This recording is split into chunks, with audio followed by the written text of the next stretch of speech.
بھائی جان، یہاں پہ نماز کتنی بجے ہوتی ہے؟ پہلے تو یہ بتا تو کون سے فرقے سے ہے؟ مطلب دیوبندی ہے، وہابی ہے یا سنی ہے؟ بھائی، یہاں نماز پڑھنے کے لیے کیا میرا مسلمان ہونا کافی نہیں ہے؟ ابے بہانے مت بنا، پہلے یہ بتا تو کون سے فرقے سے ہے، تبھی تجھے اندر نماز پڑھنے جانے دیں گے۔ بھائی، میں ایک اللہ پہ ایمان رکھنے والا نبی کریم حضور صلی اللہ تعالیٰ علیہ وسلم کا امتی ہوں۔ کہ اتنا میرا نماز پڑھنے کے لیے کافی نہیں ہے؟ سوشل میڈیا جہاں ایک طرف لوگوں کے لیے فائدہ اور وقت بچانے کا ایک ذریعہ ہے، اور اس کے ذریعے بہت سارے اچھے اور بھلائی کے کام بھی کیے جا رہے ہیں، اور لوگ اس کے ذریعے سے آمدنی وغیرہ کے جائز طریقے بھی استعمال کر کے اپنے لیے رزق کا ذریعہ بھی بنا رہے ہیں، تو یہ سب تمام فائدوں کے برعکس سوشل میڈیا کے ایک نقصانات اور بھی ہیں، جن میں سب سے بڑا نقصان یہ ہے کہ آدمی کو جتنی سہولیت اور آسانی ہوتی ہے وہ اتنا ہی زیادہ اپنے دین سے دور ہوتا ہے۔ پہلے کے معاملے میں جب سوشل میڈیا اتنا عام نہیں تھا، موبائلوں کا چلن نہیں تھا، اگر آپ کے پاس کوئی مسئلہ درپیش ہوتا تو آپ سیدھے گھر سے نکل کے مسجد کی طرف امام صاحب سے پوچھتے یا پھر اگلی نماز میں جا کر امام صاحب سے اس مسئلے کا حل لیا کرتے تھے۔ لیکن کیونکہ آج کل ٹیکنالوجی کا زمانہ ہے تو سوشل میڈیا انٹرنیٹ فری ہے، تو ایسے میں آج کل آدمی گھر سے نکل کے جا کر مسجد کے امام سے پوچھنے کی زحمت نہیں اٹھاتا، اور اپنے گھر پہ سوشل میڈیا کے ذریعے کسی کی بھی پوسٹ اور ویڈیو دیکھ کر اسی کو سنتا اور سیکھتا ہے، اور یہ سمجھتا ہے کہ اس کی بتائی ہوئی تمام باتیں درست ہیں۔ اور یہی نقصان ہے کہ جو لوگوں کے ایمان کے لیے خطرہ ہے، غیر مقلدیت جو آج نوجوانوں کے اندر عام ہے، اس کی سب سے بڑی اور بنیادی وجہ یہی سوشل میڈیا ہے کہ آپ کسی بھی چیز کو ہر کسی ایرے غیرے سے سن کر اس کو صحیح مان لیتے ہیں، اور اس میں بعض لوگ ایسے بھی ہیں کہ جو اپنے ایمان کا سبسکرپشن صرف 1 مہینے کے لیے لیتے ہیں اور رمضان میں مسلمان بن جاتے ہیں، اور پھر اس کے اندر ایسے کنٹینٹ لے کر آتے ہیں، اس طریقے کی ویڈیوز بناتے ہیں کہ جو دکھنے میں بہت زیادہ بہتر لگتی ہیں اور نیکی کی دعوت دیتے ہوئی لگتی ہیں، اور جب ان کا رمضان جاتے ہی ریچارج ختم ہوتا ہے تو باقی 11 مہینے وہ ایمان کا واپس ریچارج نہیں کرتے۔ تو اسی 1 مہینے کے نتیجے کے اندر کچھ کنٹینٹ ایسے بنتے ہیں کہ جو دیکھنے سننے میں بہت زیادہ اچھے اور ہدایت والے اور نیکی کی دعوت دیتے ہوئے لگتے ہیں، مگر اس کی حقیقت قرآن حدیث کے اندر کیا ہے، اور ان کنٹینٹ کی یا بولی گئی ان باتوں کی شریعت میں کیا ویلیو ہے، یہ چیز آپ کسی سے جو ہے وہ ویریفائی نہیں کرواتے۔ جیسا کہ ابھی آپ نے اس ویڈیو کے اندر دیکھا کہ ایک شخص جس کو اپنے نام کی صحیح سپیلنگ بھی نہیں پتہ کہ عتیق کے اندر کیوں آئے گا لاسٹ میں یا کے آئے گا، وہ شخص آپ کو وہی 1 مہینے کا سبسکرپشن لینے کے بعد اس طریقے کی ویڈیو بنا کے آپ تک دکھاتا ہے کہ جس سے دیکھنے میں لگتا ہے کہ یہ بندہ حق کی باتیں کر رہا ہے، اور یہ وہ لوگ ہوتے ہیں جن کو صحیح سے بیت الخلاء جانے کا طریقہ بھی نہیں آتا، کھانے پینے کے سنت طریقے بھی نہیں آتے، یہاں تک کہ ان کو نماز اور وضو کے بھی صحیح مسائل اور صحیح طریقے سے لوگ واقف نہیں ہوتے، مگر جب یہ سوشل میڈیا پر آتے ہیں یا یوٹیوب پر آتے ہیں، انسٹاگرام یا ٹک ٹاک پر آتے ہیں، تو یہ وہاں کے مفتی اعظم بن جاتے ہیں اور لوگوں کو اس قسم کی درس دینے کی کوشش کرتے ہیں کہ دیکھنے میں لگتا ہے کہ اس سے زیادہ نالج والا کوئی بندہ ہے ہی نہیں۔ نبی رحمت صلی اللہ تعالیٰ علیہ وسلم نے یہ قیامت کی نشانیوں میں ایک نشانی بھی ارشاد فرمائی کہ قیامت سے پہلے جہالت عام ہو جائے گی۔ لوگ یہ سمجھ رہے ہیں کہ اب قیامت سے پہلے علم عام ہو رہا ہے، نوجوان علم کی طرف آ رہے ہیں، علماء کو چھوڑ کے ڈائریکٹ قرآن حدیث پڑھ رہے ہیں، خود سمجھ رہے ہیں، خود اپنے مطلب سے اس کے معنی اور اس کی تشریح اور اس کی کامنٹری سمجھ رہے ہیں، لہٰذا علم عام ہو رہا ہے، جبکہ یہ ایک جہالت کی نشانی حدیث پاک کے اندر قیامت سے پہلے ارشاد فرمائی کہ یہ لوگ خود بھی گمراہ ہوں گے اور اوروں کو بھی گمراہ کریں گے، یہ بھی ارشاد فرمایا، اور ان کی پیروی جو ہے نا وہ زیادہ تر گمراہ قسم کے لوگ ہی کریں گے، اور یہ اپنی عقل سے بغیر علم کے فتویٰ دیں گے، یعنی مسائل بتائیں گے، اور اپنی عقل سے اس کی جو ہے نا تشریحات وغیرہ آج یہ کرتے ہوئے آپ کو نظر بھی آتے ہیں۔ دکھنے میں یہ میسیج کتنا اچھا لگتا ہے کہ بندہ ایک جا رہا ہے مسجد کے اندر اور دوسرے لوگ اس سے پوچھ رہے ہیں کہ کس مسلک کی مسجد ہے، اور یہ ویڈیو بنانے والے کا نظریہ یہ ہے کہ مسجد چاہے جو بھی ہو نماز ہی پڑھنی ہے اور امتی ہونا کافی ہے۔ سب سے پہلے تو اس ویڈیو کا جھوٹ ایک یہ ہے کہ کسی بھی مسجد کے باہر اس قسم سے لوگ کسی بھی نمازی کو پکڑ کر پوچھتے نہیں ہیں کہ آپ کون ہو کون نہیں۔ البتہ اتنا ضرور ہے کہ اگر کسی کو واضح ہو جاتا ہے کہ ہاں یہ شخص بد دین بد مذہب ہے تو اس کو مسجد سے منع کر دیا جاتا ہے کہ یہ مسجد آپ کے لیے نہیں ہے، یا بعض جگہ پر ان کو پتہ ہونے کے بعد نکال بھی دیا جاتا ہے، لیکن جس کے بارے میں پتہ نہیں ہوتا، جیسے کوئی مسافر ہے اور اکثر مسجدوں کے اندر وہ نماز پڑھتے ہیں تو ان سے کوئی پوچھ گچھ نہیں ہوتی، تو جو اس ویڈیو کے اندر ایک پیغام دیا گیا ہے تو یہ ایک جھوٹ پر مبنی ہے، ایک ایسے فریب پر کہ جس کا وجود ہی نہیں ہے۔ مسجد کے باہر کوئی کسی سے نماز پڑھتے جاتے وقت اس سے یہ نہیں پوچھتا کہ آپ کس فرقے سے ہو۔ اب رہا یہ کہ تمام مسجدیں ہیں، تو اس کے لیے سب سے پہلے اللہ تبارک و تعالیٰ کی کتاب قرآن مجید سے دیکھتے ہیں کہ اللہ تبارک و تعالیٰ نے اس بارے میں کیا ارشاد فرمایا۔ جیسا کہ سورہ توبہ میں اللہ تبارک و تعالیٰ آیت نمبر 107 میں ارشاد فرماتا ہے، وَالَّذِينَ اتَّخَذُوا مَسْجِدًا ضِرَارًا، یعنی ایک مسجد ایسی جو ضرر دینے والی ہو، جسے قرآن نے مسجد ضرار کہا، ضرر دینے والی مسجد قرار دیا۔ اس مسجد کی ایک مختصر سی آپ کو میں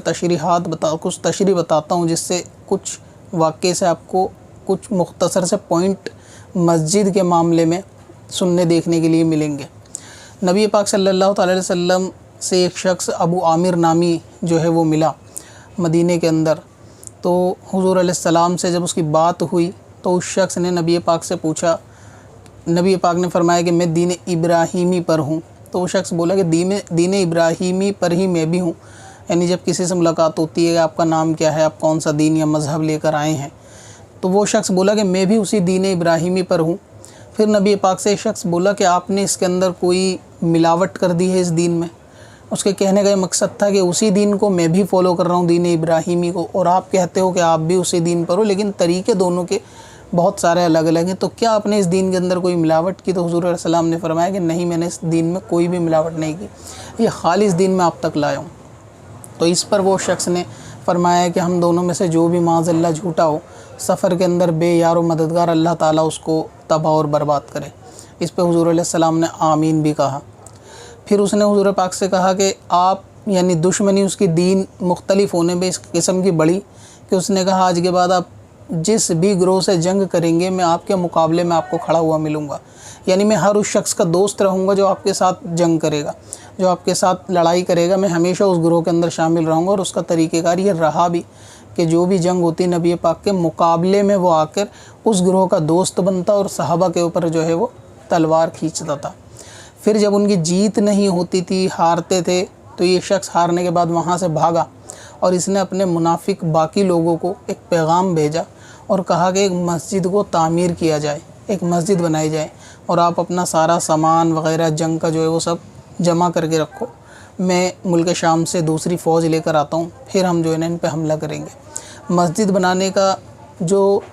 مقصد تھا وہ بھی یہی تھا کہ وہ جنگ میں جیت نہیں پاتا تھا، تو اس کو یہ چیز معلوم تھی کہ اگر مسلمانوں میں کمزوری پیدا کرنی ہے تو ان کے ایمان کو کمزور کرنا ہوگا، اور ایمان کو کمزور کرنا، اپنے نظریے کو عام کرنا، اپنا نظریہ لوگوں کو دینا، اپنے عقیدے لوگوں میں عام کرنا، اس کا سب سے بہترین ذریعہ ایک مسجد ہی ہوتی ہے کہ جب مسلمان اس مسجد کے اندر آئیں گے تو ہم اپنے نظریہ، سوچ و فکر ان میں جو ہے وہ ڈائیورٹ کریں گے، تو جب وہ ہماری بات کو مانیں گے، نبی پاک سے ان کو دھیرے دھیرے دور کریں گے، ایمان سے دور کریں گے، لیکن لیول جو لگائیں گے وہ ایمان کا ہی لگائیں گے، لیول جو لگائیں گے وہ اسلام ہی کا لگائیں گے۔ تو یہ لیول لگا کے ان کو یہ کام کرنا تھا۔ نبی پاک صلی اللہ تعالیٰ علیہ وسلم سے انہوں نے فرمایا کہ ہم نے یہ مسجد اس لیے بنائی ہے تاکہ بوڑھوں کو، ضعیفوں کو، بیماروں کو ان کو آسانی ہو۔ یعنی سننے میں یہ بات بڑی اچھی لگتی ہے کہ اگر کوئی مسجد دور ہے تو ایک پاس میں بن گئی تو لوگوں کے لیے آسانی ہو جائے گی، تو ان کے لیے آسانی ہو، ضعیف لوگ، مریض لوگ یہاں پر نماز پڑھ لیا کریں گے، یہ ان کے لیے آسانی ہے۔ یہ کہہ کر انہوں نے اس مسجد کی تعمیر کرنا شروع کی۔ جب مسجد تعمیر ہوئی تو حضور پاک سے فرمایا کہ آپ اس میں نماز پڑھائیں، لیکن آپ کسی جنگ کی تیاری میں تھے اور جا رہے تھے، تو فرمایا کہ اس بارے میں بعد میں بات کرتے ہیں۔ اسی بات پہ قرآن پاک میں اللہ تعالیٰ نے اسی آیت کے لیے فرمایا واللہ یشہد انہم لاکاذبون، کہ اللہ تعالیٰ شاہد ہے کہ یہ لوگ جھوٹے ہیں، یہ لوگ کاذب ہیں، مکار ہیں۔ یعنی اللہ تبارک و تعالیٰ ایسے لوگوں کو جو یہ کہتے ہیں کہ ہم نے مسجد بھلائی کے لیے بنائی ہے، اس کے اندر مسافر نماز پڑھیں گے، اس کے اندر مریض نماز پڑھیں گے، بوڑھے نماز پڑھیں گے، اللہ تعالیٰ نے کہا کہ اللہ تعالیٰ گواہ ہے کہ یہ لوگ جھوٹ بول رہے ہیں اور انہیں اللہ تعالیٰ نے جھوٹا فرمایا۔ وہاں حضور پاک نے نماز نہیں پڑھائی، اور وہ یہ چاہتے تھے منافقین کہ ایک دفعہ نبی پاک یہاں پر نماز پڑھائیں گے تو اس کو جو ہے وہ مسجد قرار دے دیا جائے گا، اور اس کے بعد